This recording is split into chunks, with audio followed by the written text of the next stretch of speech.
룻기서가 이제 아마 다음 주쯤이면 끝나게 될 것 같은데 오늘 4장 중간 부분 좀 살펴보겠습니다. 룻기 4장 우리 9절 교독하셨는데 제가 한 번 더 봉독하겠습니다. 보아스가 장로들과 모든 백성에게 이르되 내가 엘리멜렉과 기럨과 말론에게 있던 모든 것을 나오미의 손에서 산 이래 너희가 오늘날 증인이 되었고. 오늘은 그 보아스가 기업 물을 자의 권리를 이제 취득하게 되는데요. 이제 첫 번째 기업 물을 권리를 가진 사람이 자신의 권리를 이제 자기가 원하지 않는다고 하고 이제 양도하잖아요. 그래서 그것을 이제 기다렸다는 듯이 보아스가 차지를 하게 됩니다. 그 상황에서 일어난 일을 오늘 좀 살펴보면서 함께 말씀의 은혜를 나누겠습니다. 보아스는 당시에 장로들과 여러 백성들을 모아놓고 이제 너희가 오늘날 증인이 되어 달라고 이제 부탁을 하죠. 증인이 되어달라는 얘기는 뭐예요? 내가 이 권리를 합법적으로 이제 갖는다는 것에 대하여 너희들이 이제 증인이 되어줘야 된다는 것이죠. 만약에 그렇지 않다면 사람의 말은 바뀔 수가 있잖아요. 기업 물을 권리를 내가 포기했다고 말해놓고 다시 갖겠다고 할 수도 있으니까 그 첫 번째 권리를 가진 사람이 이 사람이 자신의 권리를 이제 양도했다라고 하는 것에 대하여 당신들이 증인이 되어 달라고 하는 요청을 이제 보아스가 한 것입니다. 오늘 이 상황을 좀 살펴보면서 어느 증인의 하루라고 하는 제목을 좀 정해봤습니다. 어느 증인의 하루. 우리 9절 제가 읽었는데 너희가 오늘날 증인이 되어 달라고 하는 이야기를 하고 나서 10절에 이렇게 이어서 말합니다. 또 말론의 아내 모압 여인 룻을 사서 나의 아내를 취하고 그 죽은 자의 기업을 그 이름으로 잊게 하여 그 이름이 그 형제중과 그곳 성문에서 끊어지지 않게 하매 너희가 오늘날 증인이 되었느니라. 증인이라는 표현이 거듭 나오고 있지 않습니까? 무슨 말씀이냐면은 보아스가 이제 특별히 10명의 장로들뿐만 아니라 웅성웅성하면 사람들이 이제 모여들지 않았겠어요? 무슨 일이 있나 하고 주변에 있는 많은 성문 사람들, 백성들에게 너희 모두가 이제 증인이 되어달라고 하는 요청을 보아스가 했던 것이죠. 언제 증인이 되어달라는 거예요? 언제 증인이 되어달래요? 오늘 증인이 되어달라고 말하잖아요. 우리 번역을 오늘날이라고 말했지만 오늘이라는 얘기거든요. 오늘 이 자리에서 내 증인이 되어달라는 거예요. 내 선택에 대해서. 혹은 저 사람이 포기했던 것에 대하여 내가 기업 물을 자의 권리를 취할 것에 대하여 너희들이 증인이 되어 달라고 요청을 했던 것입니다. 사실 보아스는 그날 언젠지 알지 못하는 아주 이른 시간에 아주 깊은 밤 혹은 이른 새벽 시간에 자기의 어떤 침소에 찾아왔던 룻의 이야기를 다 들었잖아요. 당신은 시어머니에 의하면 우리 집안에 기업 물을 자다라고 하는 이야기를 하면서 사실은 요즘 말로 얘기하면 프로포즈를 한 거예요. 여자가 먼저. 이제 내가 당신과 가정을 꾸리고 싶다라는 얘기를 룻이 했고요. 보아스가 그 얘기를 듣고 이제 당장 내가 좋다라고 하는 말을 내 마음은 그렇지만 그 권리를 내가 처음으로 주장할 수는 없다는 얘기를 하잖아요. 그래서 그 사람이 거절하면 내가 그 약속을 지키겠다는 얘기를 합니다. 룻기 3장 13절에 보시면 우리가 이미 살펴본 내용인데 그 밤에 여기서 머물리라. 아침에 그가 기업 물을 자의 책임을 너에게 이행하려 하면 좋으니 그가 그 기업 물을 자의 책임을 행할 것이니라. 만일 그가 기업 물을 자의 책임을 너에게 이행코자 아니하면 여호와의 사심으로 맹세하노니. 이것이 굉장히 중요해요. 보아스는 하나님이 살아계시다라고 하는 걸 믿었어요, 안 믿었어요? 믿고 있어요. 이게 가장 강력한 맹세입니다. 이제 사실은 이제 증인에 대한 공부를 하다 보면 증인이 없을 경우에는 하나님의 이름으로 맹세하는 문화가 있거든요, 유대인들 사이에서는. 왜냐하면 아무도 보지 않는데 누군 보고 계세요? 하나님은 보고 계시기 때문에 하나님의 이름으로 맹세할 때는 정말 두려운 마음으로 하는 거예요. 거짓 맹세에 대한 벌이 굉장히 크지 않습니까? 그런데 하나님의 살아계심으로 맹세하노니 내가 기업 물을 자의 책임을 너에게 행하리라. 아침까지 누워서 기다리라 라는 이야기를 합니다. 지금 사실 보아스는 언젠지 알지 못하는 그 어두운 밤에 룻과의 약속을, 그 맹세를 지키고 있나요? 지키고 있습니다. 우리도 살다 보면 약속할 일이 있죠. 그렇죠? 우리 약속을 합니다. 지금 갑자기 또 제가 약속하고 안 지킨 게 생각이 나네요. 아침에 일찍 일어나가지고 열심히 청소해주겠다고 어젯밤에 약속을 했는데 집사람이 열심히 하더라고요. 우리가 약속을 합니다. 근데 그 다음날만 돼도 잘 지키지 못할 때가 있어요. 그렇죠? 내가 하겠다, 내가 걱정하지 말아라. 하지만 또 시간이 지나고 나면 잘 지키지 못할 때가 많이 있는데, 보아스는 기업 물을 자의 책임을 나에게 온다면 내가 절대 미루지 않겠다 라는 약속을, 그 맹세를 지키기 위해서 아침부터 열심히 지금 일을 하고 있는 거예요.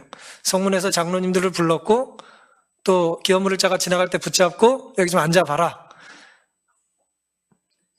이 나오미가 이제 여차여차해서 이런 부탁을 했는데, 네가 권리가 있으니까 네가 먼저 주장을 하면 나는 포기하겠지만 네가 그걸 포기하면 나는 즉시 그 권리를 주장할 것이다 라는 얘기를 했던 것이죠. 우리가 아는 것처럼 그 기업 물을 자의 권리를 가졌던 첫 번째 권리를 가졌던 사람이 밭에 관심이 있었기 때문에 땅을 사겠다고 말했지만, 이후에 보아스의 본심을 듣고는 자기는 손해볼 것 같아서 그 일을 하지 않겠다고 말하잖아요. 룻까지 책임질 마음은 없었기 때문이죠. 하지만 반대로 보아스는 룻에게 선을 베풀기 위해서 룻의 가문을, 또 나오미의 가문을, 죽은 이 사람들의 이름을 이어줄 요량으로 땅까지 이제 사실은 사주겠다고 하는 정반대의 선택을 했던 것입니다. 룻에게 했던 보아스의 약속은 지켜졌고, 룻기 13장 18절에 나오미가 룻에게 이에 시모가 가로되 내 딸아 이 사건이 어떻게 되는 것을 알기까지 가만히 앉아 있으라. 그 사람이 오늘날 이 일을 성취하기 전에는 쉬지 아니할 거다라고 하는 기대가 있었는데 그들의 기대와 기다림은 헛되지 않았어요. 세상에 헛된 기다림이 많습니다. 그렇죠? 고도를 기다리며라는 책을 보신 분도 계시겠습니다만은 나중에 노벨 문학상까지 받은 책인데요. 희곡이에요, 희곡. 고도라는 사람을 기다리는 두 사람의 이야기를 담고 있는 이야기입니다. 고도가 누군지도 몰라요. 쓴 사람도 모르고, 읽는 사람 내용도 모르고, 그래요. 짧은 희곡인데, 그 핵심은 결국 고도가 누군지도 모르고 계속 기다린다는 얘기예요. 결국 고도가 안 와요. 그런 기다림이 세상에 많습니다. 어떤 허무한 세상에 대해서, 권태로운 세상에 대하여 사람들은 열광하는 거죠. 우리의 모습이 그렇다는 거예요. 누굴 기다려야 될지도 모르고 언제 올지도 모르고 올지 안 올지에 대한 확신도 없는데 현대는 뭔가를 기다리고 산다는 거예요. 그래서 그거를 공감하면 사람들이 이제 기뻐하는 것이죠. 하지만 오지 않을 사람을 기다리고 누군지도 모르는 사람을 기다리는 것에 대해 공감할 수는 있지만 그것이 그들에게 소망을 가져다 주진 않잖아요. 인생은 결국 다 이런 거야. 허망한 거야. 그게 공감될 수는 있어요. 우리가 살다 보면 슬픈 일이 많이 있고 권태로운 일이 많이 있고 약속을 상대가 지키지 않으면서 우리를 속이기 때문에 당하는 상실감이 크기 때문에 인생의 아픔에 대해서 공감할 수 있지만 그것이 우리에게 소망과 기쁨을 가져다 주진 않잖아요. 구원을 가져다 주진 않잖아요. 그래서 우리는 결국 이루어지지 않을 일에 대한 공감을 가지고 사는 사람들이 아니라 결국은 그 약속을 이루실 하나님의 은혜와 성경의 예언의 말씀을 믿고 사는 백성임을 인하여 감사하게 되시기를 바랍니다. 어느 날 보아스는 누군가를 증인으로 요구했어요. 그 증인으로 요구된 10명의 장로나 동네 사람들은 자기가 그날 아침에 누군가에게 증인이 될, 누군가의 삶의 증인으로 세워질 것을 알았을까요? 몰랐을까요? 난 오늘 누가 날 증인으로 부를 거야. 옷 좀 잘 입고 나가야지. 그러고 삽니까, 우리가? 우린 전혀 그렇게 살지 않아요. 그냥 어느 날 누군가에게 매우 중요한 증인으로서의 역할을 요구받거나 어떤 경우에 소환당할 수가 있어요. 보아스는 그날 증인이 필요했는데 그 날이 특별한 특별한 날이 아니었어요.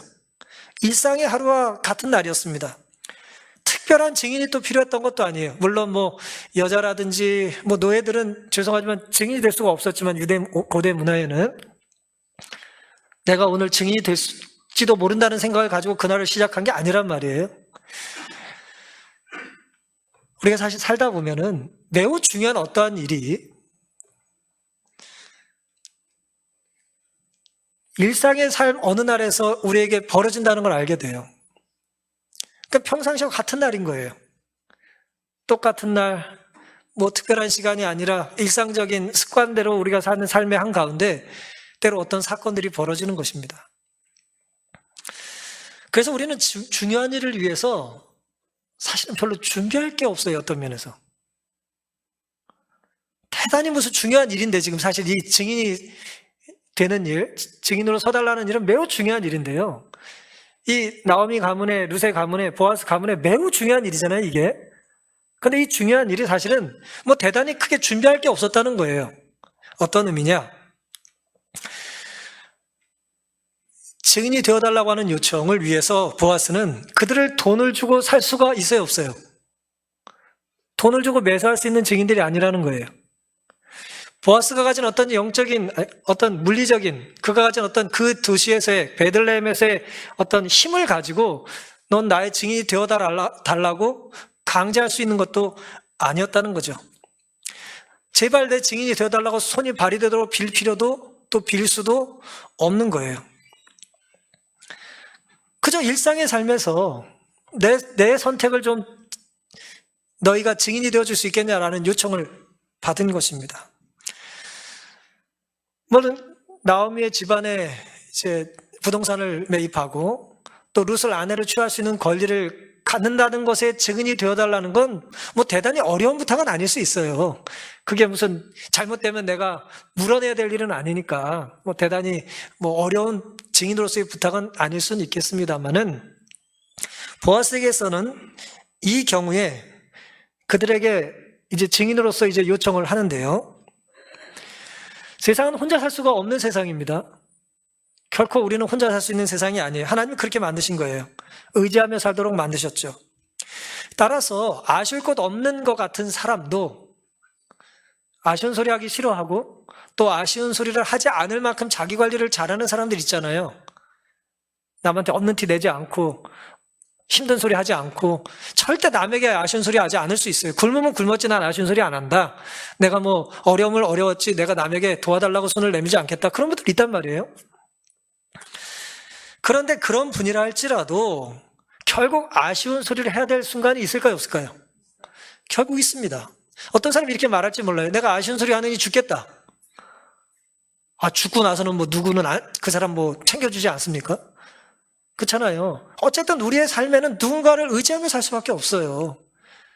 그러니까 결국 누군가에게 아쉬운 소리를 할 수밖에 없는데 지금 보아스가 내 증인이 되어달라고 하는 요청을 하는 상황은 이런 것입니다. 내가 힘이 있으니까 혹은 내가 돈이 많으니까 내 증인이 되어주겠어 라고 하는 것이 아니라 그냥 내 삶의 모습 그 자체로 내 인격만 가지고 자인은 한 사람의 삶의 무게만 가지고 누군가에게 내 삶의 증인이 되어달라고 부탁해야 될 순간이 온다는 거예요. 이걸 이렇게 정경적으로 다시 돌아보면 내 직업이 중요하지 않을 때가 와요. 내가 가진 권력이 아무것도 아니라는 때가 옵니다. 내가 하는 지식이 아무런 효과가 없을 때가 와요. 사람들이 나를 평가하는 모든 것들의 어떤 그 상징적인 이름들이 있잖아요. 타이틀이 있잖아요. 직함이 뭐고 이 사람의 뭐 경력은 뭐고 그런 것들을 다 포기해야 될 때가 온단 말이에요. 왜? 효과가 없으니까 그 순간에는. 그래서 결국 뭐만 가지고 내가 평가를 받아야 되냐 하면 내가 살아온 삶의 무게만 가지고 살아야 될 때가 있어요. 내 선택만 가지고 내가 그 사람과 맺었던 관계만 가지고 내가 주었던 사랑만 가지고 내가 내 삶의 무게를 평가받아야 될 때가 있다 이거예요. 오늘 아침에 혹시 교회 오시면서 체중을 재신 분이 계실지 모르겠는데 내 체중은 뭐 복잡한 게 아니에요.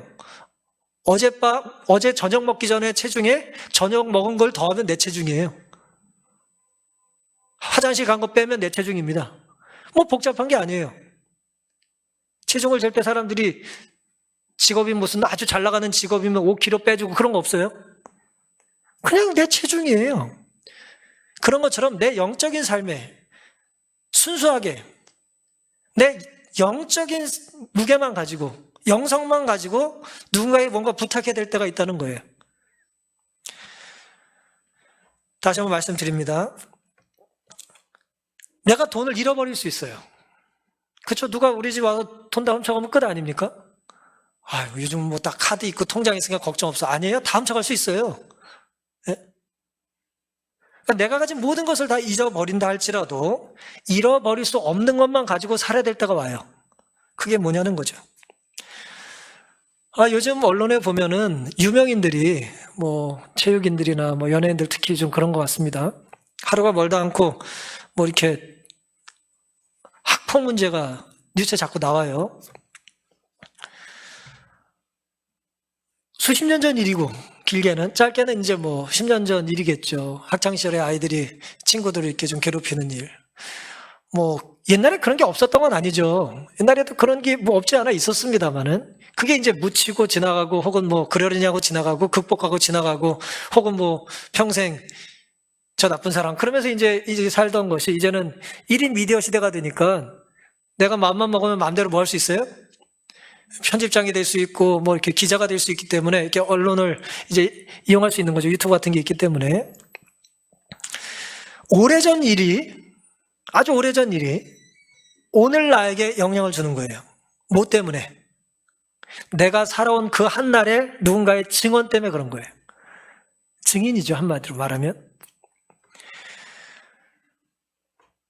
보아스라는 사람의 이날 하루의 삶에서 보아스는 누군가를 불러서 내 삶의 증인이 되어달라고 요청합니다. 그렇죠? 오늘 내 결단에, 내 선택에 당신이 증인이 되어 주십시오. 그리고 시간이 많이 지나서 그 한날을 우리가 다시 뭐 할 수 있어요? 법정용어로 소환해 볼 수 있겠어요.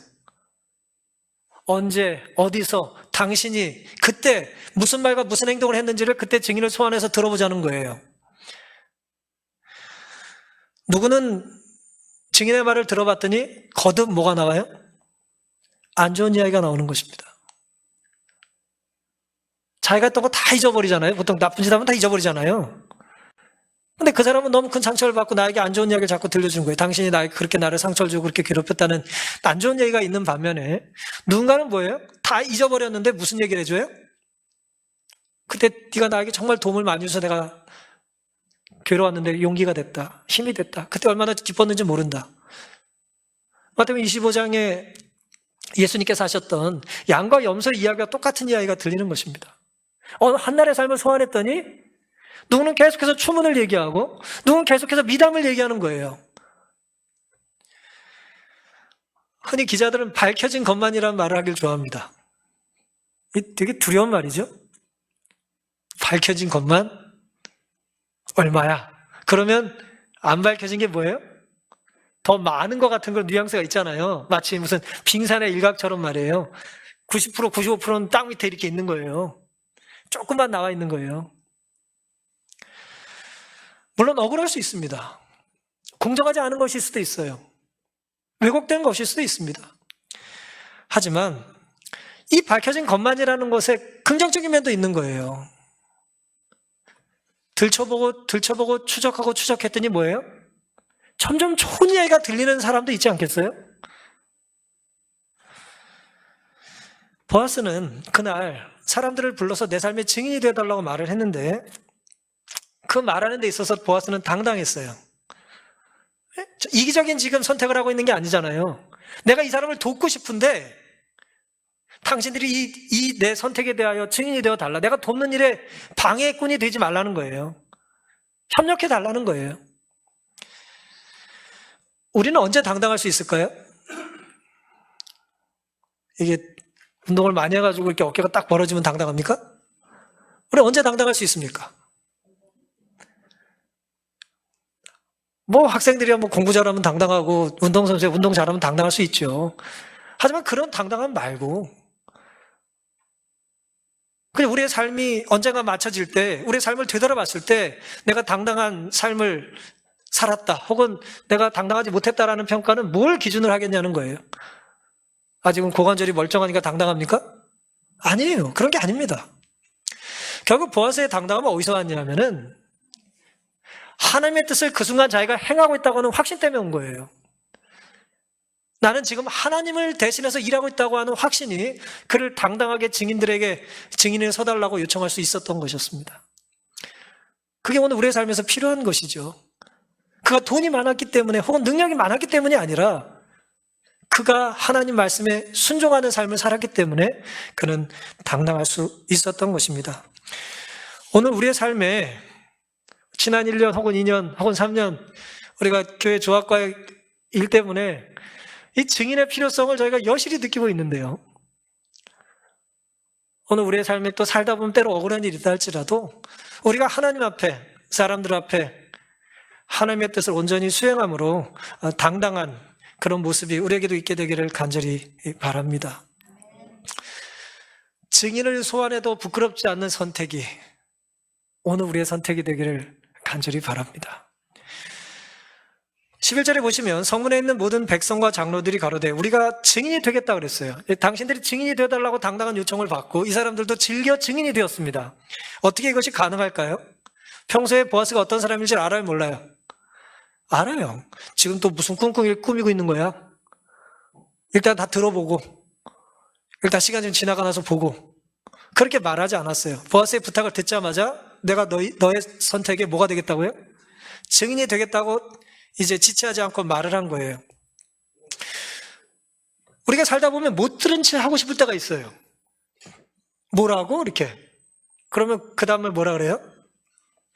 들은 거 다 알아. 못 들은 채 하는 건 듣고 싶지 않은 거예요. 왜냐하면 저 사람이 내가 듣고 싶지 않은 얘기를 하는 거예요, 지금. 동의하지 못하는 일을 나에게 뭐 하는 거예요, 지금? 요청하고 있는 거예요. 너도 그렇게 생각해? 아닌데요. 라는 말을 할 수 없기 때문에 이건 반응을 해야 되나 말아야 되나 이렇게 사시처럼 딴 데 보고 있는 척하고 막 그래야 된단 말이에요. 동의를 해줄 수 없으니까. 나오미 집안의 땅을 구매하든 이방 여인을 취해 그 가문의 대를 이어주든 나는 당신의 했던 삶에 대하여 관여하고 엮이고 싶지 않습니다 라며 사람들이 증인이 되는 걸 거절하지 않았다는 거예요.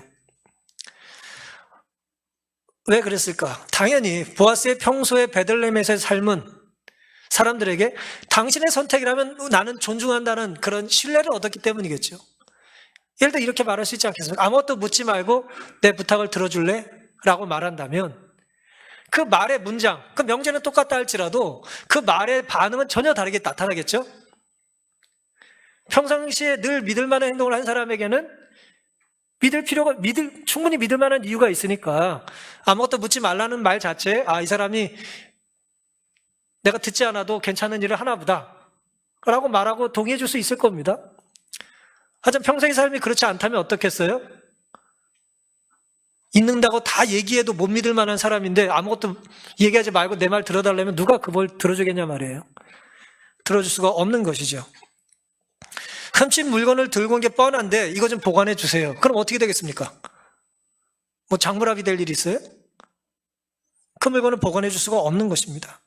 성문 앞에서 모든 백성과 장로들이 기쁜 마음으로 보아스의 선택을 지지할 수 있었던 것은 보아스의 삶이 주변 사람들에게 충분히 신뢰받는 삶을 살았다는 것을 우리는 알 수가 있는 것입니다. 무리들은 그리고 보아스의 부탁을 듣고 알았어. 필요하면 증인이 되어줄게 혹은 증언해 줄게 라고 말하고 끝난 것이 아니라 이렇게 반응을 합니다. 11절에 성문에 있는 모든 백성과 장로들이 가로되 우리가 증인이 되노니 여호와께서 너희 집에 들어가는 여인으로 룻이죠. 이스라엘 집을 세운 라헬, 레아 두 사람과 같게 하시고 야곱의 아내입니다. 두 아내 너로 에브라스에서 유력하고 베들레헴에서 유명케 하시기를 원한다 그랬어요. 가만히 있지 않고 뭐예요? 말을 했어요. 증인이 되어달라 그랬더니 덕담을 늘어놓고 있어요. 신앙적인 용어는 축복해주고 있어요. 지금 하나님의 이름으로. 어느 장로님 한 분이 물론 선창을 시작했을 거예요. 말씀 잘하시는 분이 혹은 지도자 되는 분이 얘기를 했겠죠. 우리가 오늘 이 보아스의 선택의 증인으로 부름받은 사람들입니다. 특별한 특권이죠 라고 말하면서 얘기를 한 거예요. 보아스가 취한 룻을 누구와 비교하고 있어요? 야곱의 두 아내와 비교하고 있어요. 야곱의 두 아내와 비교하고 있다는 얘기는 뭡니까? 이스라엘 12지파의 조상들이잖아요. 그렇잖아요. 이스라엘의 가문을 일으킨 여인들과 장차 보아스가 취할 룻을 비교하고 있어요. 이게 엄청난 얘기입니다. 우리는 뭐 한국 사람이라 별로 그 느낌이 없을 수는 있지만 이 엄청난 이제 특혜를 지금 엄청난 점수를 주고 있는 거예요. 야곱의 두 아내와 같이 당신의 집안에서 태어날 자녀들이 이스라엘의 유력한 사람이 되기를 원한다는 것입니다. 놀라운 축복이죠. 태어날 사람들에 대하여 룻과 보아스 사이에 아이가 태어날 것에 대하여 뭐하고 있어요 지금? 의심하지 않고 있어요. 보아스는 이제 우리가 짐작컨대 이제 나이가 지긋한 사람이고 룻은 이제 젊은 사람인데 어쨌든 하나님이 축복하셔서 그 가정에 자녀가 태어날 걸 의심하지 않았어요. 이스라엘 사람들이 주고받을 수 있는 가장 큰 덕담은 자녀를 낳는 것에 대한 축복이에요. 여러분 유대인들이 성경을 전체 성경을 물론 구약 성경입니다만은 성경 안에서 하나님이 지켜야 된다라고 우리에게 주신 계명이 몇 개라고 하는지 아세요? 이스라엘 백성들이 자신들이 지키며 살아야 될 규례가 성경에 613개가 있다고 가르쳐요. 들어보셨죠? 613개가 있다고 가르쳐요. 성경 전체에 하나님의 말씀에 따라서 살아야 될 규례가. 첫 번째 규례가 뭔지 아십니까 혹시? 첫 번째 규례는 창세기 1장 28절이에요. 생육하고 번성하여 땅에 충만하라. 이게 이스라엘 백성들이 성경의 하나님의 명령과 뜻인 613개 중에 첫 번째 우리가 따라야 될 거라고 가르쳐요. 지금 이스라엘 사람들은 보아스에게 증인이 되어달라고 하는 말을 듣고 이 첫 번째 복과 명령이 너의 삶에 이루어지기를 원한다는 얘기를 해주고 있는 거예요. 우리는 누군가의 증인으로 살아갈 수밖에 없어요. 내가 원하든 원치 않든 누군가의 증인이 되는 거예요. 모든 자녀는 부모의 증인입니다. 모든 아이는 어른들의 증인이에요. 모든 후손은 선대의 증인들입니다. 증인이 아닐 수가 없어요. 모든 이웃은 그 이웃의 증인이 되는 것입니다. 증인의 가장 큰 특권은 오늘 본문에 의하면 무엇이냐? 하나님의 이름으로 하나님의 약속이 그의 삶에 이루어지기를 축복해 주는 거예요. 어떻게 보면 증인이 별로 어렵지 않아요. 내 거 아니니까. 하나님 것을, 하나님의 약속을 가지고 와서 그 일을 하나님이 너의 삶에서 이루어지기를 내가 원합니다 라고 얘기해 주면 되는 거예요. 증인 하실 수 있어요? 관심 없어요? 증인 될 수 있습니까? 증인은 어려운 게 아니라니까요. 하나님이 너의 삶에 너에게 약속하고 명령하신 것이 성취되기를 원한다는 것이 증인이 할 수 있는 가장 큰 특권이에요. 증인들이 또한 에브라스에서 유력하고 권력이 있고 베들레헴에서 유명하게 되길 원한다고 그랬죠. 물질적인 복을 받고 명성이 얻기를 원한다는 거예요. 에브라시라고 하는 것은 베들레헴의 옛날 지명입니다. 동의 대꾸예요. 똑같은 말을 두 번 반복한 거예요. 지금 살고 있는 베들레헴에서 네가 권력이 있고 뭐 지금도 권력이 있잖아요. 잘 나가고 아주 유명해지길 원한다는 거예요. 네 이름이 대가 끊어지지 않기를 원한다는 거죠. 너 죽고 끝이 아니라 계속해서 당신의 삶의 뿌리가 뿌려져 씨앗이 뿌려져 가지고 열매가 맺히길 원한다는 얘기입니다. 이 물질에 대한 축복을 이들이 하고 있어요. 이미 부자인데 부자가 되길 원한다는 거예요. 이렇게 축복하기가 사실 생각보다 쉽지 않아요. 또 이미 부자인데 뭘 그만 좀 벌고 이제 나에게 좀 나눠주셔 그렇게 말하기 쉽지만 아주 부자인 사람에게 당신이 아주 유력한 사람이 되고 거듭 명성이 있길 원한다는 얘기를 하는 게 또 그렇게 쉬운 건 아니죠. 근데 어떻게 이 사람들은 그렇게 아름다운 반응을 보일 수 있었을까요? 여러분, 지금 보아스에 대한 증인들의 반응이잖아요, 이게. 선한 사람 보아스 주변에는 선한 가마를 입는 사람들이 있었던 거죠. 우리가 사람이요, 이게 뭐 아주 나쁜 것 같기도 하고 아주 좋은 것 같기도 하지만 많은 경우의 사람들은 이렇게 좀 무색무취 같은 그런 반응을 할 때가 많아요. 저 사람이 좋은 얘기를 하면 나도 뭐예요? 좋은 반응을 하게 돼 있어요. 아까 가정법 시간에 우리 강 집사님 얘기한 것처럼 누가 이렇게 뒤에서 직장에서 이게 뭐 이렇게 험담하면 재밌고 또 맞장구 치고 막 그런다 그랬잖아요. 그 한 사람이 예를 들어 좋은 얘기를 하면 또 좋은 점을 찾게 반응을 하게 돼 있어요. 근데 이제 예를 들어 조금 이제 덜 좋은 얘기를 하면 또 거기에 또 덜 좋게 또 반응을 하는 게 인간이란 말이죠. 보아스가 선한 결정을 했고 기업물을 짜라고 하는 하나님의 가르침을 실천하고 있었기 때문에 주변 사람들 역시 지금 뭐 하고 있는 거예요? 보아스의 영향을 받아 좋은 말을 하고 있는 거예요. 이쪽이 좋은 선택을 했기 때문에 이쪽도 좋은 반응이 나간 것입니다. 오늘 권역 공부에서 공부한 것처럼 이사야 50장에 하나님께서 우리에게 무슨 혀를 달라고 그랬다고요? 학자의 혀를 달라고 이제 강구하는 내용이 있지 않습니까? 학자의 혀가, 여호와께서 우리에게 학자의 혀를 주셔서 하는 반응이 뭐예요? 공핍함자의 말로 어떻게 도와줄까? 그게 이제 고민하는 것입니다. 그러니까 우리가 좋은 말을 하면 좋은 반응이 오게 돼 있죠. 뭐 되로 주고 말로 받잖아요, 우리가. 그러니까 좋은 말해서 좋은 거 10배 받아도 얼마나 좋겠어요? 근데 소신과 계속 안 좋은 말 하면 어떻게 되겠습니까? 안 좋은 10배를 받게 되겠죠. 우리가 또 근데 이렇게 생각할지 모르겠어요. 보아스 같은 사람이 우리에게 증인이 되어달라고 말하면 그 사람은 이미 부자고 또 뭐예요? 또 좋은 일을 하려고 그래요. 그럼 우리 이렇게 반응할지 모르겠어요.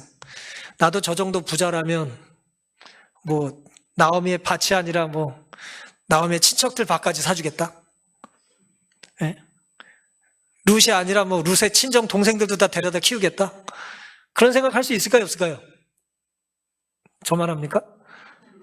우리 그런 생각할 수 있어요. 나도 저렇게 뭐 능력 있고, 나도 저렇게 뭐 악기 잘하고, 나도 저렇게 뭐 음식 잘하고, 저렇게 나도 뭐 여유가 있으면 나도 그 정도 봉사할 수 있지 뭐. 우리가 그런 안 좋은 생각들을 할 때가 많은 거죠. 그럴 때 우리는 안 좋은 생각을 하고 비판의 능력을 키우는 게 아니라 그때 우리가 해야 될 게 뭐냐면 생각을 잠시 멈추고 입을 다물고 회개하는 거예요. 왜 그러냐?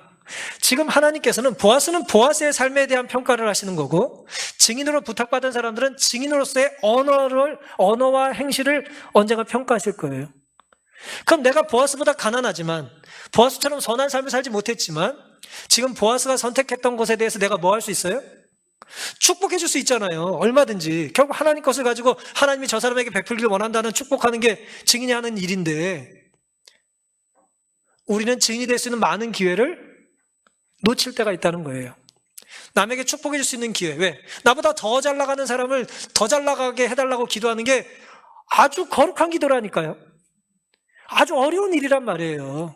나보다 더 행복하게 사는 사람을 위해서 내가 기도하는 것. 우리 집은 지금 힘든데 그게 매우 어려운 일이죠. 그런데 하나님은 그 일을 거룩하게 보십니다. 귀하게 여기세요. 그래, 네가 더 풍요롭다. 네가 영적으로 더 성숙하다. 라는 것입니다. 그래서 우리가 공부 좀 못해도 공부 잘하는 위해서 기도해야 됩니다. 네, 절망하지 마시고 우리가 좀 가난해도 부자를 위해서 기도할 필요가 있어요. 왜요?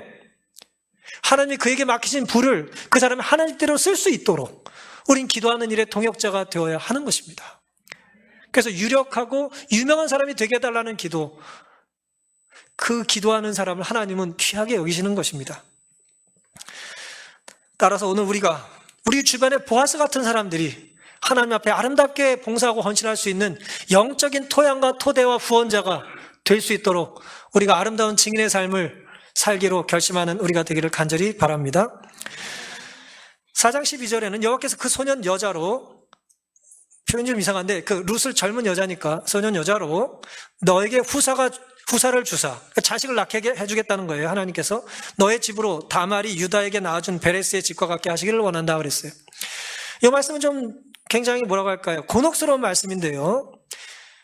베들레헴에서 잘 나가기를 원한다는 건 우리가 동의할 수 있습니다. 그건 뭐 다 공감하는 내용이죠.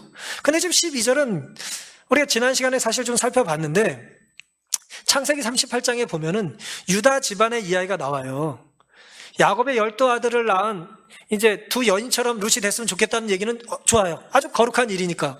그런데 너의 집에 다말이 유다에 낳은 베레스 집과 같기를 원한다는 내용은 창세기 38장을 좀 기억하면 이건 굉장히 곤혹스러운 이야기가 아닐 수가 없어요. 왜 그럴까요? 창세기 38장에 보면은 야곱의 아들 중에 이제 유다가 있잖아요. 근데 유다가 사실은 그렇게 거룩한 사람이 아니었어요. 이게 이방 여자랑 결혼했어요. 유다가. 그래서 이 이방 여자랑 결혼해서 이방 여자 사이에 자식을 주르륵 셋을 낳습니다. 그리고 첫째 아들 엘이라는 아들을 낳는데 이 엘에게 다말이라고 하는 여자를 이제 며느리로 이제 취해줘요. 근데 다말 역시 이방 여자예요. 그러니까 이방인에 대한 어떤 거부감이 없어서 가난한 여자였단 말이에요. 근데 엘이 하나님 보시기에 악함으로 하나님이 그를 죽였다 그랬어요. 그럼 첫 아들이 죽으니까 동생이 뭐 해야 합니까? 형사, 취수. 형의 아내를 취해서 형의 이름을 이제 이어줘야 되잖아요. 근데 오난이라고 하는 아들이 우리가 살펴보듯이 뭐 했어요? 자식 낳아봤자 내 이름이 전달될 자식이 아니니까 뭐예요? 피임을 해버렸어요. 지뢰사정을 했어요. 성경에 그렇게 나와요. 그래서 하나님이 그걸 보시고 그가 악함으로 그도 죽였다 그랬어요. 누구 남았습니까? 셋째 아들 셀라라고 하는 아들이 남았는데 얘는 좀 어렸어요. 근데 이 아버지 유다가 보기에, 시아버지 보기에 내 아들 잡아먹는 게 들어왔네? 그래가지고 친정으로 돌려보내요. 너 친정으로 가. 근데 조건을 하나 다릅니다. 셀라가 커서 어른이 될 때까지 너 좀 친정에 가 있어 그랬어요. 그 얘기는 뭐예요? 이 막둥이가 크고 나면 너에게 네 남편의 씨를 잇게 해주겠다는 그 얘기거든요. 근데 유다가 그런 마음이 있어서 그렇게 했을까요? 아니면 거짓말로 그렇게 했을까요? 거짓말로 그렇게 한 거예요. 셀라가 죽는 게 두려운 거예요. 셀라가 죽을 것 같은 거예요. 왜요? 며느리 잘못하도록 자식이 둘 다 죽었다고 생각한 거죠. 하지만 성경은 그들이 왜 죽었다 그랬죠? 여호와 보시기에 악해서 죽였다 그랬거든요. 근데 유다가 그걸 판단을 제대로 못한 거예요. 그러다가 유다의 부인이 죽습니다. 유다의 부인도 죽어요. 그리고 이제 혼자가 된 이 사람이 상을 다 치르고 나서 이방인 이제 그 가나안에 사는 친구 집에 이제 양털 깎으러 가요. 그 소식을 들은 친정에 갔던 며느리 다말이 그 시아버지를 유혹하기 위해서 창녀로 분장을 해요. 이게 참 이상한 얘기예요. 그리고 또 유다는 뭐예요? 그 거리의 여자라고 생각하고 뭐예요? 내가 너와 좀 잠을 같이 자고 싶은데 뭘 주면 되겠냐 그래요. 뭐 여차여차 서로 흥정하면서 뭘로 낙찰을 받냐? 염소 새끼로 낙찰을 받았어요. 근데 염소 새끼를 끌고 다니는 게 아니니까 다말이 뭐라고 얘기를 하냐면 나에게 보증으로 이제 약조물을 달라고 그랬어요. 그 약조물이 도장이라 끈과 지팡이를 요구한 거예요. 유다의 고유한 물건이죠. 근데 좋다 그리고 이제 잠자리를 갖고 그리고 이제 친구를 통해서 창피하니까 염소 새끼 보내가지고 저기 거리에 여자가 있을 테니까 가서 이거 좀 내 물건 좀 찾아와 그랬어요. 갔더니 여자가 있어요 없어요? 없어요. 이 동네는 그런 사람이 없대요. 그렇게 3달이 지났습니다. 근데 사람들의 입에서 입을 타고 뭐예요? 며느리가 임신을 했다는 거예요. 그때 유다는 어떤 반응을 보이죠? 불살라 태우라고 그랬어요, 그 며느리를. 그때 사형당하기 직전에 이 다말이 매우 똑똑한 여자예요. 애아버지의 주인이, 이 물건의 주인이 애아버지입니다 그랬어요. 누구예요? 유다 시아버지예요. 이건 참 성경에 이런 얘기를 왜 써놨는지를 모르겠는데 당시의 문화를 이해하면 이해가 충분히 가죠. 그 이야기를 듣고 유다가 어떻게 됐겠어요? 38장, 창세기 38장 11절에 26절에 이렇게 나옵니다. 유다가 그것들을 알아보고 가로되 그는 나보다 옳도다. 며느리 말이 맞다는 얘기예요. 무슨 뜻입니까? 내가 그를 내 아들 셀라에게 주지 아니하였으므로 셀라가 다 장성했는데도 안 줬기 때문에 그의 말이 옳다는 거예요. 다시는 그를 가까이 하지 아니하였더라. 임산하여 보니 쌍테라. 29절. 그 이름은 베레스라 그랬어요. 큰애 이름이 이제 베레스입니다. 본교 주석은요, 이 상황을 셀라가 결혼 정년기에 이르렀는데도 그녀에게 주지 않자 다말은 시아버지 유다에게서 직접 아들을 얻기로 결정한다. 시동생들을 주지 않으니까 남편으로 시아버지와 잠자리 하겠다고 결정을 한다는 거예요. 왜 이런 허무맹랑한 생각을 했을까? 허무맹랑한 생각이 아니에요. 이것은 핵족속이나 아수르인의 보편적인 관습과 완전히 일치한 것이다 그랬어요. 당시의 문화는 이런 것이 있었어요. 이방 문화가. 형사취소는 이스라엘만의 문화가 아니에요. 고대 근동에 그런 문화가 많이 있었어요. 그런데 하나님은 그 선을 정해주셨는데 이방인들은 뭐예요? 선이 없어.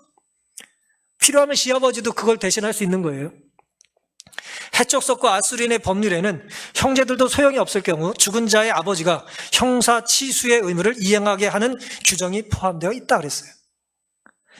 다말은 이방 여자잖아요. 그러니까 이게 문제가 되지 않은 거예요. 애만 나면 되는 거예요. 우리가 이 끔찍한 이야기를 왜 살펴봤는가?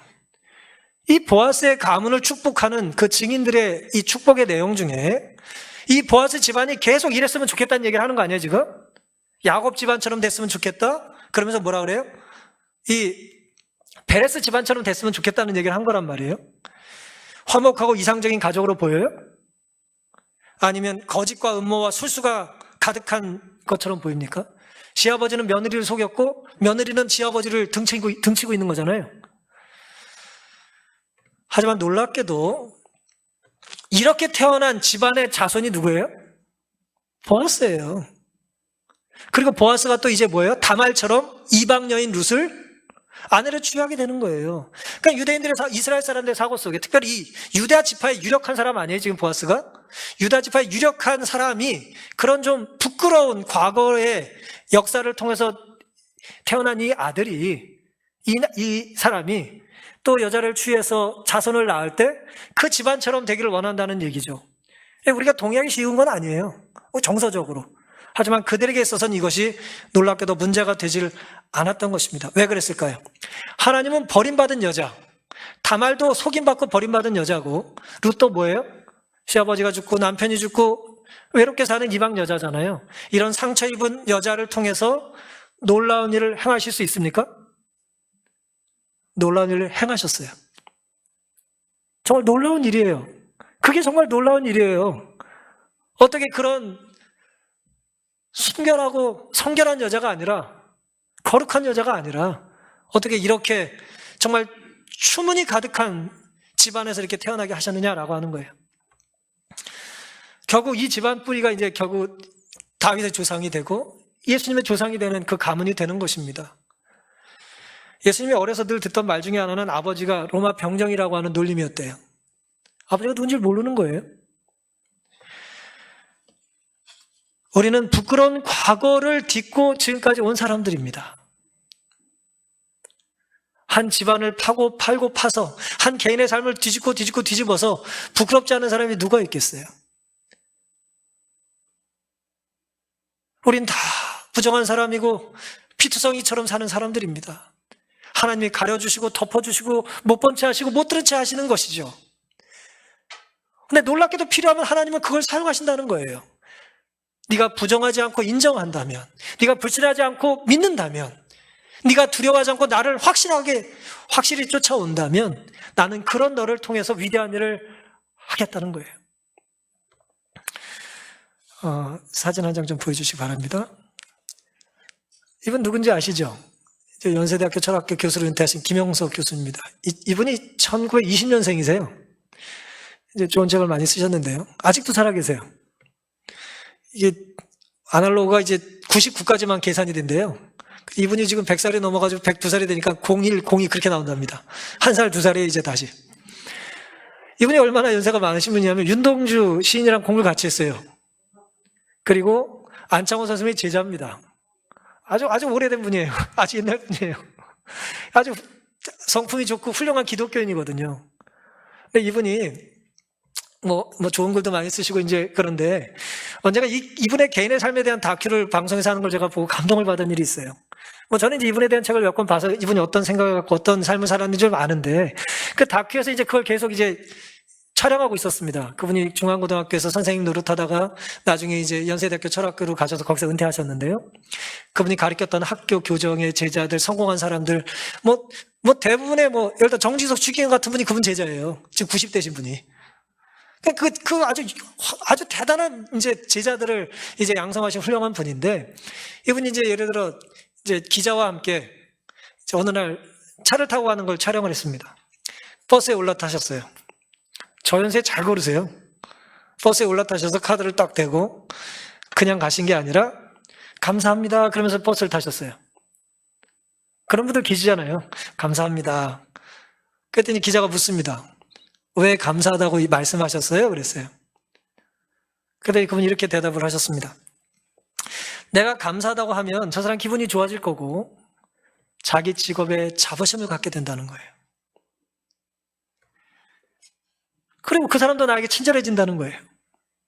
각자가 자기가 하는 일에 자부심을 가져야 이 사회가 발전하지 않겠냐는 거예요. 참 철학자답죠?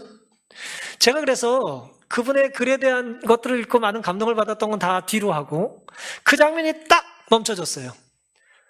누군가의 존재를 자존감을 높여주는 일을 하는 게 매우 중요하구나. 너는 정말 소중한 일을 하고 있다. 너는 이 사회에 꼭 필요한 사람이다. 라는 자극을 주는, 영향을 주는 것이 정말 그리스도인이 할 일이구나라는 이제 깨달음을 얻었던 일이 있습니다. 사랑하는 성도 여러분, 나의 말 한마디 한마디는 향기가 되어 누군가의 삶을 기쁘게 할 수도 있고 악취가 되어 누구의 삶을 망가뜨릴 수도 있는 거예요. 말의 향은 주변에 영향을 미칩니다. 선한 말은 선한 감화를 일으키고 선한 삶을 자기도 살고 싶다는 갈망을 갖게 하는 거예요. 내 삶의 증인이 되어 주시겠습니까? 당신이라면 나도 당신의 삶의 증인이 되어 나도 선하게 살고 싶습니다. 라는 이야기를 서로 할 수 있게 되어야 하는 거죠. 바울은 성경에서 하나님이 나의 증인이라는 표현을 몇 번 썼어요. 하나님이 나의 증인이라는 거예요. 내가 너를 얼마나 사랑하는지 하나님이 내 증인이라는 거죠. 내가 누군가의 증인으로 부탁받을 때 그 삶을 하나님의 이름으로 축복하는 삶을 살게 하겠다고 하는 다짐이 우리에게 있게 되기를 간절히 바랍니다. 성령이 임하면 우리는 딱 끝까지 이르러 누구의 증인이 돼요? 예수 그리스도의 증인이 되라고 부름을 받은 사람들입니다. 디모데 전서 6장 12절 믿음의 선한 싸움을 싸우라 영생을 취하라 이를 위해 너희가 부르심을 입었고 많은 증인 앞에서 선한 증거를 증거하였느니라. 이 귀한 안식일 많은 증인 앞에 선한 증거를 쌓을 수 있는 어느 증인의 특별한 하루가 오늘 우리의 하루가 되기를 바라면서 오늘 말씀을 마치겠습니다.